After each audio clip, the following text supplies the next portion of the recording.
আপনাদের কাছে বিনয়ের সাথে অনুরোধ করছি, আসুন আজ হোক আমাকে আল্লাহর কাছে যেতে হবে। কোরআন এখন মাতৃভাষায় বোঝা যায়, একদম খুব সহজে মাতৃভাষায় বোঝা যায়, কোনো জবাব দিতে পারবেন না। আসেন, সে কারণে সেই দিনের জন্য আমরা প্রস্তুতি গ্রহণ করি। আল্লাহ আমাদের সবাইকে সেই আখিরাতে আদালতের জন্য আমরা আজকে যেমন সম্মানিত শিক্ষক, সেখানে যেন সম্মানিত থাকতে পারি, আমাদের জীবনটা যেন পরিশুদ্ধ করে নিয়ে যায়। সম্মানিত শিক্ষক মন্ডলী, আমার সর্বশেষ কথা হলো, আমরা এই দেশটাকে সুন্দরভাবে গড়ে তুলতে চাই। আমরা ৭১-এর পর থেকে, আমি ৭১ সালের যুদ্ধের সময় বড় ছিলাম, আমার বড় ভাই মুক্তিযোদ্ধা ছিল, আমি এর চোখে মুক্তিযুদ্ধ দেখেছি। তাদেরকে অনেক খাওয়া দাওয়া করাইছে আমাদের বাড়িতে। অনেক মুক্তিযুদ্ধের, আমার মামা মুক্তিযুদ্ধের কমান্ডার ছিল, অনেক মুক্তিযুদ্ধের আসতো, দেখেছি তারা কিভাবে যুদ্ধ করেছে। আমার ভাইও একবার মৃত্যুর মুখোমুখি হয়েছিল, যুদ্ধের ব্যারিকেডের মধ্যে পড়ে গেছিল, বিলের মধ্যে ঝাঁপায় পানির মধ্যে ডুব দিয়ে পার হয়ে আসছিল, কোন রকম বেঁচে গেছে। সেখানে ৭ জন মুক্তিযোদ্ধা মারা যায়, আমার ভাই বেঁচে আসছিল। আমার খুব শ্রদ্ধা বড় ভাই, আমার আপন বড় ভাই, আমি নিজে দেখেছি।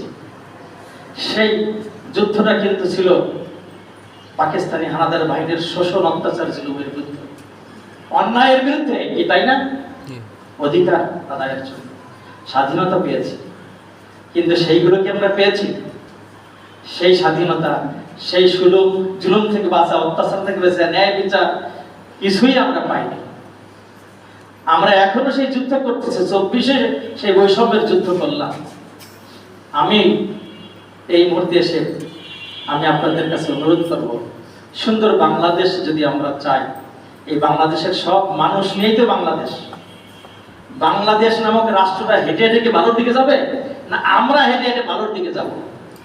আমরা যারা শিক্ষক, আমাদের যথেষ্ট দায়িত্ব রয়েছে এখানে।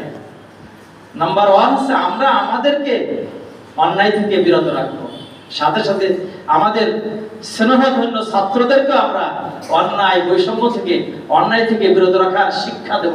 এইভাবে যদি সব শিক্ষক মন্ডলী আমরা শিখাতে পারি, তো অনেক বৈষম্যহীন সুন্দর বাংলাদেশ হবে, নাকি বলেন?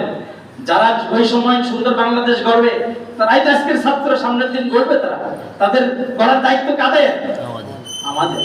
যদি এভাবে ধরতে চান, তাহলে এক পর্যায়ে দেখবেন এই বৈষম্যহীন বাংলা, এই শোষণ, জুলুম, অত্যাচারে জর্জরিত বাংলাদেশ, এর জন্য দায়ী শিক্ষক সমাজ আমাদের ঘাড়ে এসে যায়। কিন্তু সুতরাং আমরা এখান থেকে আওয়াজ তুলবো যে আমরা ছাত্রদেরকে সেইভাবে গড়ে তোলার চেষ্টা করব।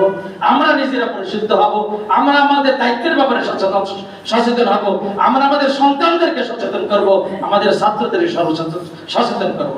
আল্লাহ রাব্বুল আলামিন আমাদের সবাইকে সেই তৌফিক দিন, যেন আমরা এই সুন্দর বাংলাদেশের লক্ষ্যে যে যাত্রা শুরু করেছি তা যেন সফল হয়। আমিন। আসসালামু আলাইকুম ওয়া রাহমাতুল্লাহি ওয়া বারাকাতুহু।